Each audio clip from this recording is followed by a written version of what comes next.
Hi guys, good morning. Kasama natin ang ating Vios. Bagong labas lang itong Vios natin. Ano, 2022 model yata itong Vios na itong. Kung tawagin nila is Vios 4.5. Generation 4.5. So, meron akong unang-unang gagawing upgrade dito. So, i-DIY ko muna siya. Dahil may nakita ako sa Shopee. Rear view camera, backup camera. So, importante 'yon. Ito kasing Vios natin, XLE lang siya. So, wala siyang backup camera. So, lalagyan natin siya, DIY lang natin. Tingnan natin kung okay ba siya. Let's go.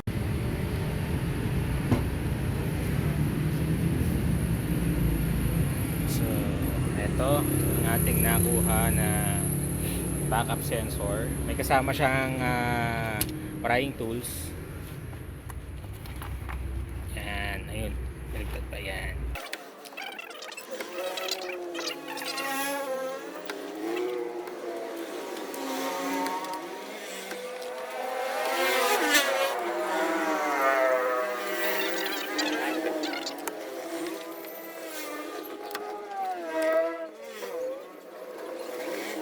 So, ayan na, natanggal na natin. So, ngayon gagawin natin, babaklasin natin yung yan, isang plate light yan. Ikakapit natin yung merong camera na nabili natin. So, let's go.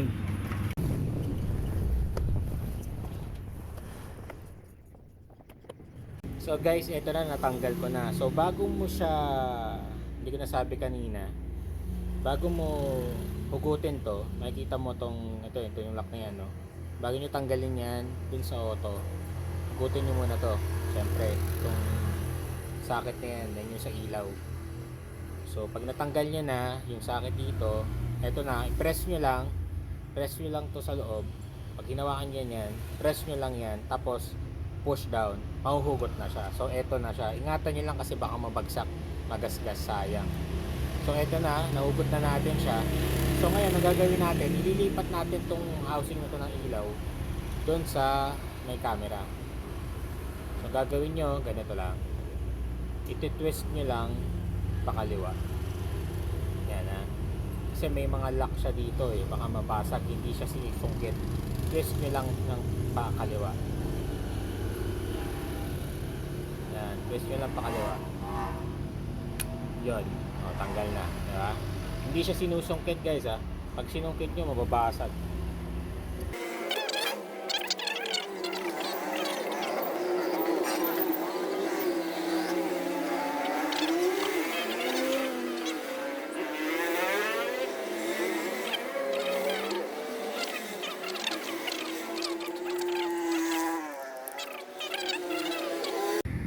So ito na, lalagyan natin dyan yung camera.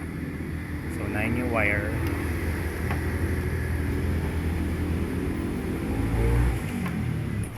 So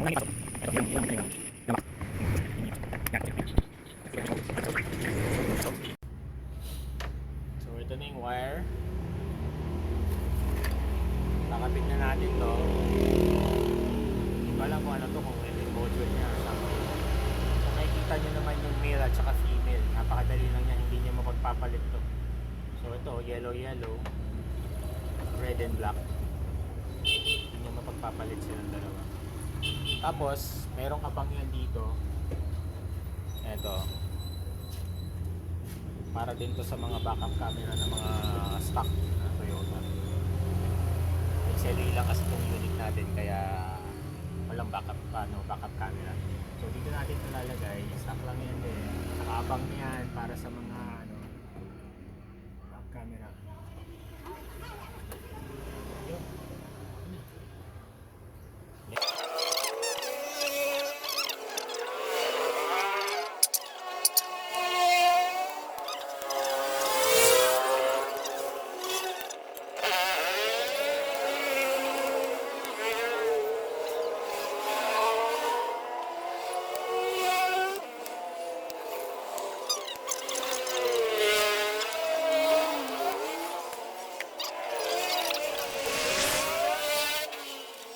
Mas maganda dito mo idikit yan. para talagang face na siya dyan.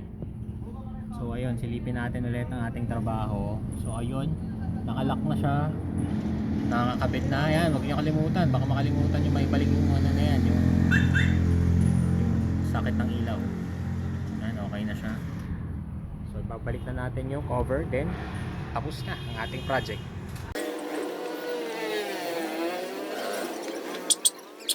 Guys, so tapos na ang ating vlog for today. So maraming salamat sa mga nagtiis at nanood. Sana may napulot kayong impormasyon.